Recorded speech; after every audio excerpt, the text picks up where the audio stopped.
I recently got in the mail an updated yearly catalog of medical instruments, devices, etc. So now I'm going to invite you to join me. We're going to go to my office and we're going to take a look at some of these common items. Let's go.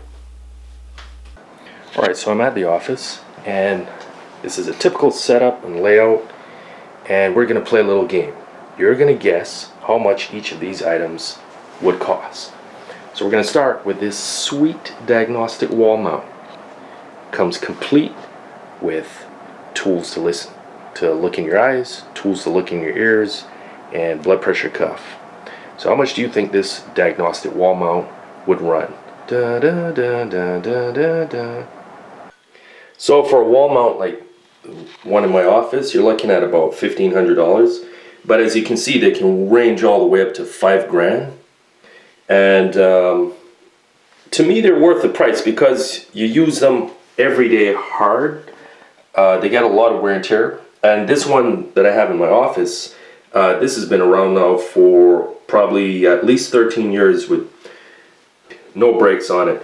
The only thing you typically need to replace is the bulbs in the devices here for looking in the ear and looking in the eyes. The sphygmomanometer, the part here for measuring blood pressure, mine has never given a problem since I've had it.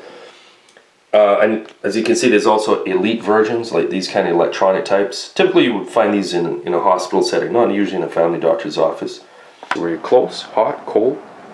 Now let's move on to the exam table. Quintessential piece of furniture in every doctor's office, complete with many drawers. Fold out foot plate. Stirrups for pap tests. So how much do you think one of these pups would run? So for an exam table like this, we're looking at around 2,000 and change. This is without taxes. And as you can see, there's a range. There's some that are less, and there's also some that are a lot more. But for one like the one that I have here demonstrated in my office, it'd be something comparable to this one here. Now, one of the things you might be surprised at is how expensive they are, but you have to realize the quality on these things is second to none. This one here is well over 12 years old, and as you can see, it's none worse for the wear. Comes with an adjustable head tilt, and there's been literally thousands of patients that have passed, have laid on this bed, and you can still see it's in really good condition. And what about this paper, ubiquitous to doctor exam tables? How much do you think this would go for? Oh, and by the way, it comes in these big rolls like this. So for examination paper, we're looking at $27.95, which works out, this is for a 12-pack, which works out to about $2.34 per roll of paper. That actually surprised me. I thought it was more. Looking in here, these glorified popsicle sticks, aka tongue depressors. How much do you think these would go for? So if we're looking at tongue depressors, this would be an example here. Comes in for $5.95 for a pack. Each pack has in 500 units. So per unit that works out to about a cent per tongue depressor, or a popsicle stick by any other measure. And then if we're looking at disposable gloves, we're looking at about $7 per case. Each has in 100.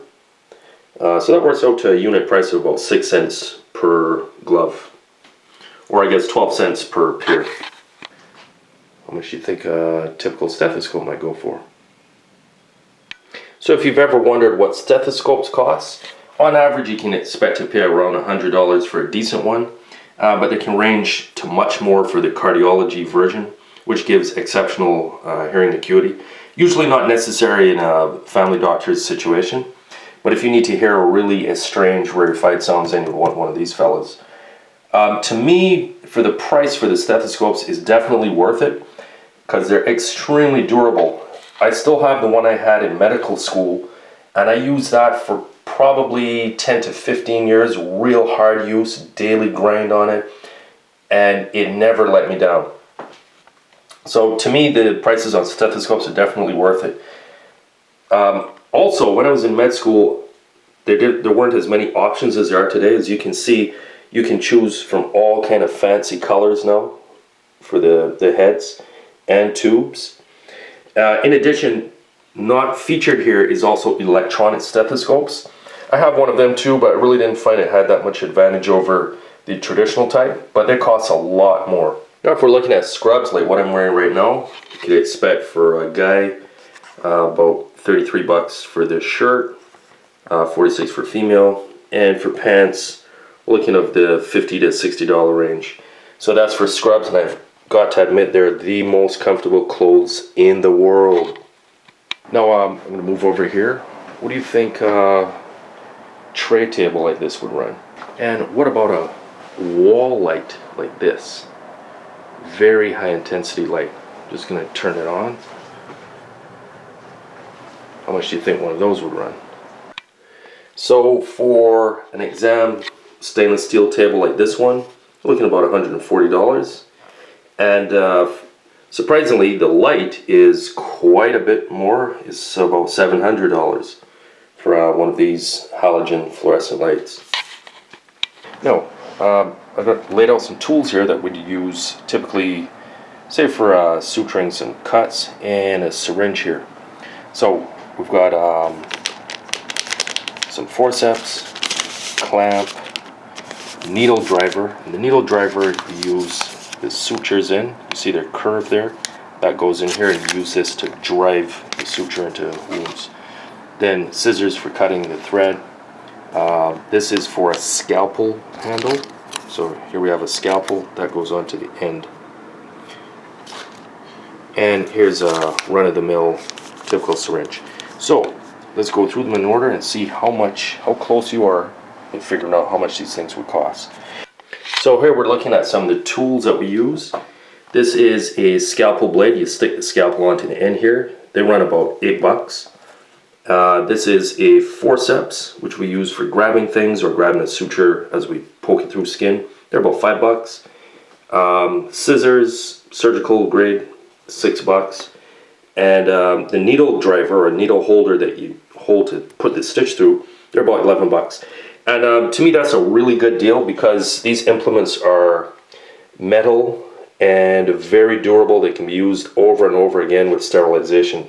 So to me these prices are really a steal. So for these all-in-one kits where you have this syringe and you have the needle all connected together, for 100 of them it costs $11.95, so that's about 12 cents a unit. So for each vaccine we're looking at about 12 cents just for the needle and syringe. What about a suture and a scalpel?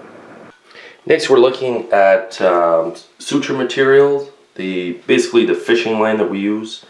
For a 12 box, so 12 packets of the sutures, we're looking at $53, so unit price per suture unit of about $4.42. That actually surprised me. I didn't realize they were that expensive.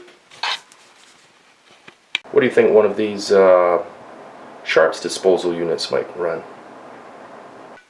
So for these Sharps boxes where we dispose of needles, sutures, and scalpels, we're looking at per box about $11.95. And they typically last for at least a month, except during flu season where the box can easily fill within a week. But in general they're very sturdy too.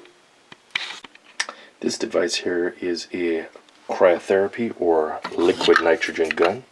What do you think one of these would go for? These are really useful for treating things like warts. For liquid nitrogen, well actually not the nitrogen but the actual delivery device, they run about $1,000. That actually did not surprise me because I knew that from before, but it's still surprising that for a unit that small that it's actually that expensive. But you have to remember that these devices will last for 10 years with hard use. So Remember though that this is for a family doctor's office. A surgeon's office requires an operating room, which is obviously going to be a much bigger outlay. The other thing to consider is compared to some other health fields like dentists, for example, they need a lot of heavy duty equipment, including x-ray machines in-house. So their startup costs are going to be a lot higher than family doctors.